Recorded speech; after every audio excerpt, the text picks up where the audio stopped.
Le premier ennemi, il y a Fachi, les Papa Bakal, Congolaises et Congolais, tout la mouka.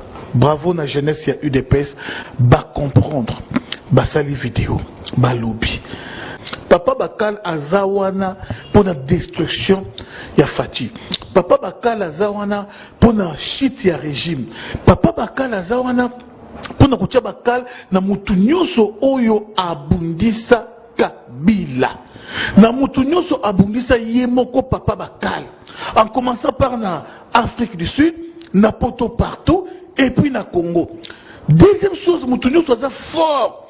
Oyo vraiment quoi apporter en plus na régime ya Fachi, na présidence, il faut la écarter.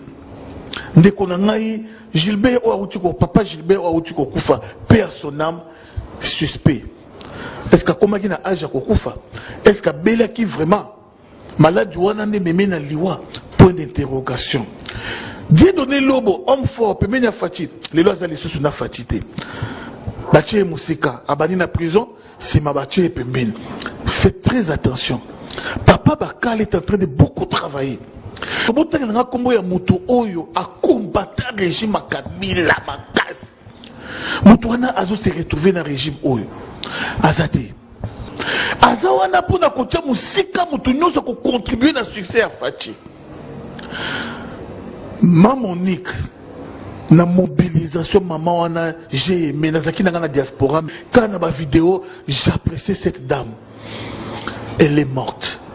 Liwa est bien Toyamabe. Papa Bakal Moussala Kabila Pesaye.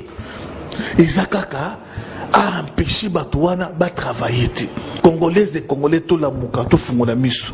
Papa Bakal ne travaille pas pour le Congo. Les autres, comme ils composent dans l'identité, nationalité à Papa Bakal. Mais c'était un Rwandais. Papa Bakal, c'était un Rwandais.